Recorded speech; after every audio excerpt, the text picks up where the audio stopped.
যখনই আমি কোনো অ্যানিমে দেখতে বসি তখন আমার মাথায় দুইটা চিন্তা থাকে। এক, এটা নিয়ে আমি ভিডিও বানাতে পারবো কিনা। দুই, এটা নিয়ে বানানো ভিডিও তোমরা দেখবে কিনা। কিন্তু আজকে আমি যেই অ্যানিমে নিয়ে কথা বলবো সেটা আসলেই আন্ডাররেটেড। আসলেই পৃথিবীতে তো অনেক অ্যানিমে আছে, কিন্তু ভিনল্যান্ড সাগাতে কি এমন স্পেশাল জিনিস আছে যার জন্য এটা অন্য সব অ্যানিমে থেকে আলাদা।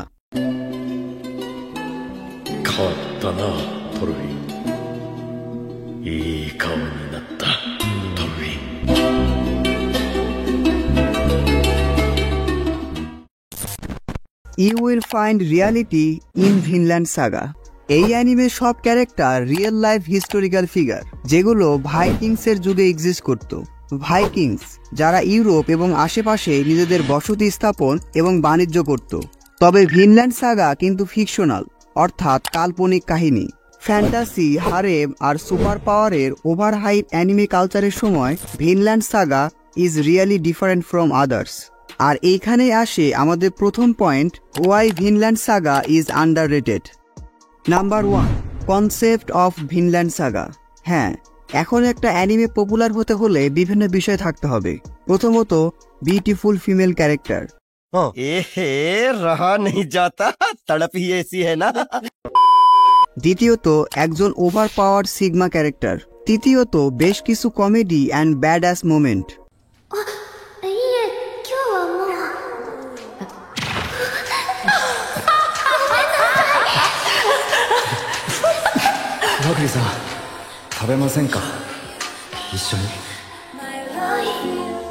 আর চতুর্থত, ভালো কোনো স্টোরি না হলে চলবে, কিন্তু ভরপুর ইমোশন থাকা লাগবে। আর এসব পয়েন্টের বেশিরভাগই ভিনল্যান্ড সাগাতে নেই। এতে ভিনল্যান্ড সাগা বা অডিয়েন্সের কোনো দোষ নেই, জাস্ট দুইটা জিনিস কোনোভাবে একে অপরের সাথে ম্যাচ করে নাই। নাম্বার 2, রুচির দুর্ভিক্ষ এবং বিজনেস পলিসি। প্রথমত, এখানে আমি কিছু অডিয়েন্সের দোষ দিব, তারপর দোষ দিব পুরো অ্যানিমে কমিউনিটির বিজনেস পলিসিকে। জানি এই কথাগুলো বলার জন্য কমেন্ট বক্সে আমাকে অনেক গালি খেতে হবে, কিন্তু কি আর করার। অ্যানিমে অডিয়েন্স অর্থাৎ যারা অ্যানিমে দেখে তাদের রুচির দুর্ভিক্ষের কথা বলছিলাম।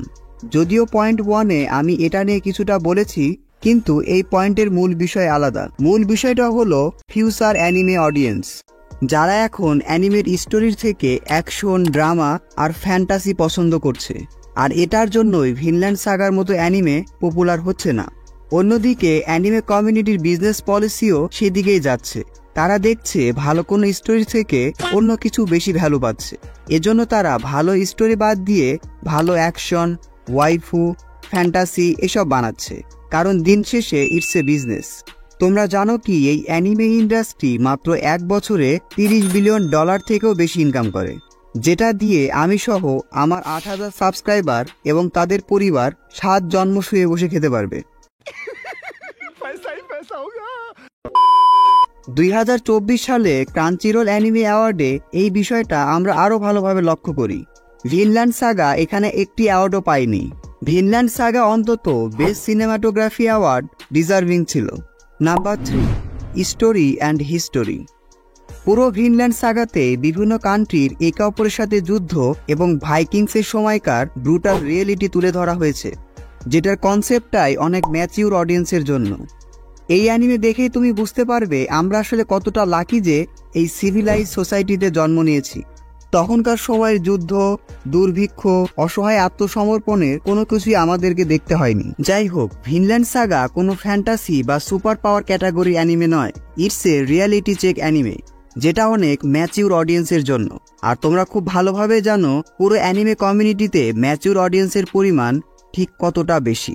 আর এজন্যই ভিনল্যান্ড সাগা নিয়ে লক্ষ লক্ষ রিলস বের হয়নি, বা এটাকে নিয়ে অন্যান্য অ্যানিমের তুলনায় খুব বেশি আলোচনাও করা হয়নি। Number 3, lack of promotion. অন্যান্য অ্যানিমে যেমন মনে করো Jujutsu Kaisen, chainsaw man, solo leveling এবং ডেমন স্লেয়ারের মতো অ্যানিমে নিজেদের যেভাবে প্রমোশন করেছে, ভিনল্যান্ড সাগা অ্যানিমে সেভাবে প্রমোশন করা হয়নি। আর এটা আসলে ইগনোর করার কোনো উপায় নেই যে অ্যানিমের মার্কেটিং প্ল্যানের জন্য প্রমোশন ঠিক কতটা গুরুত্বপূর্ণ। যাই হোক, ভিডিওটি ছোট হওয়ার জন্য দুঃখিত। আর আমার কাছে এই 4টা পয়েন্টই সবচেয়ে যুক্তিসম্মত মনে হয়েছে। তোমাদেরও যদি কোনো রিজন জানা থাকে যে why Vinland Saga is underrated, সেটা কমেন্ট বক্সে জানাতে পারো। আর ভিডিওটি ভালো লাগলে ভিডিওটিতে এখন একটি লাইক দিয়ে চ্যানেলটি সাবস্ক্রাইব করে ফেলো। And don't subscribe if you are not an anime fan. See you in next video.